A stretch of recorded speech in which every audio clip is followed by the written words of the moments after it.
When you're the white void within the dark void, you are effectively causing the overlay, the matrix, the Maya, to become your creature.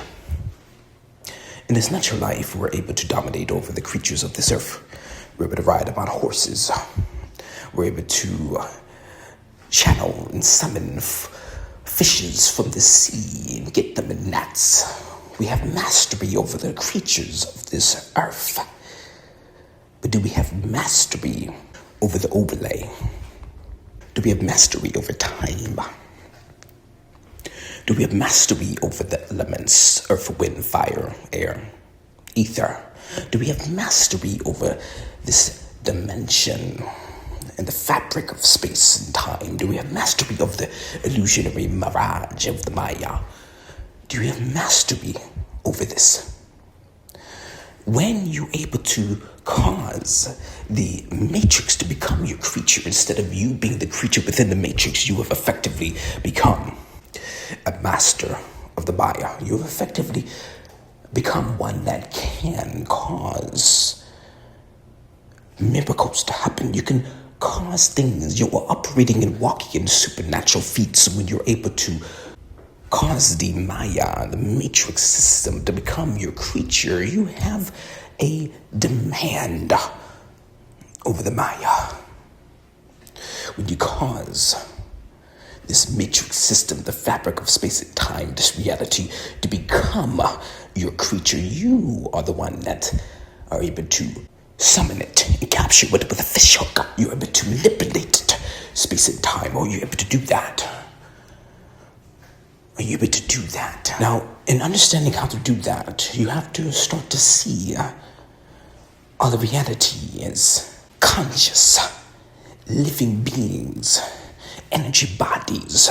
So we have here with these macro masses, with the sun, the moon, and the stars, these are also conscious beings, and they have their counterparts in different spheres. But also we go down to the micro scale. You may not think that these things that are very minute and small are also beings and have bodies. Or the atoms, with your organs, with your body, with plants and grass, with rocks and mountains. If Jesus Christ said that you can speak to this mountain and it will be moved, do you not think that this mountain is also conscious? And this mountain has a body and is conscious. For you to speak to this mountain, for it to be removed and to move, it would have to be conscious and have a body. It's not just the angel that's operating on your behalf at your command, but also this mountain and this rock is conscious. For you to speak to it, for it to listen and for it to obey your command. So if a rock has consciousness of some level, and this is going on different scales of different higher degrees of consciousness, then if the rock has consciousness, then what is the consciousness within your body? Then as I mentioned in the previous video, that the body is composed of angelic aggregates, that these are energetic aggregates, that it's a composition. That there's many living things within you. We understand this going down in the microscopic scale in quantum physics and biology, that you're made of many parts. Thousands upon billions of atoms and quarks and gluons, down to the Planck scale. This is referred to in Hinduism as DEVAKOSHAS. Deva being divine, shining, and koshas being a body, a layer.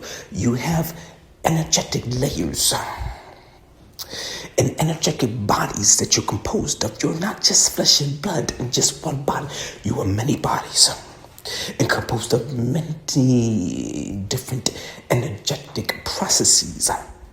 And these are living and they're conscious and they work in you, within and without, independent of you, but also dependent of you. For them to ascend with you, they have to work with you as you do your mantras and yantras. They're able to elevate with you, and they're able to cause you to become something greater and experience different levels of existence and consciousness by your interaction with these divine bodies, these divine units of consciousness. These are referred to as the previous video, Devitat and Devas. And these are DEVAKOSHAS. These are energy bodies from a micro scale to a macro scale. And they work not only independently from you, as we may view angels that are independent from us, but they are interwoven and work alongside with us, with our bodily function, our energetic functions, our mind, our will, our emotions. They are dependent upon us. They're dependent upon our faith and our will and our actions to ascend. So there is power within you.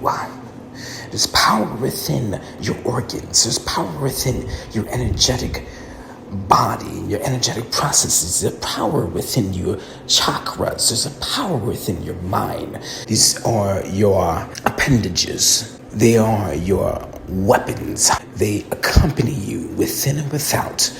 They can work independent from you, but they're also dependent upon you. In your actions, your mind, your will, and what you tune into. So, it is important that if you master the subtle elements of your body and your mind, it starts there to master the creation. If you want to master the Maya, master the matrix, and master space and time, it starts with mastering the subtle bodies. It starts with mastering the subtle vortices within your physical functions, within your body, some minute, very infinitesimal nature and impulse within your body, from your legs to your toes, to your fingers, to your abdomen, to your torso, to your eyes, to your mind, and your temple, to your ears. These all work together. These are subtle. They're subtle, but they have an immense impact if you tune into the macro side of yourself. You will begin to master creation. It starts with the subtle. It starts with the subtle, energetic bodies within you that you're made out of. It starts there, and then when you start to become more conscious of these subtle energetic vortices, these subtle energetic bodies, that you're able to master the creation. You're able to master space and time. And by mastering space and time, you're able to master things on a macro level. When you can master things on a micro level, you'll be able to master things on a macro level. So this is a training ground to become more like the Godhead and understand how to be supernatural and vita. Is by mastering the subtle energies within your body that you are composed of. The human body is composed of divine energies. These are DEVAKOSHAS. These are divine layers of the body and divine entities that work independent from you but dependent upon you in your escalation, in your ascension into divinity. Hope you enjoyed this video. Like, comment, subscribe, and I'll see you in the next one.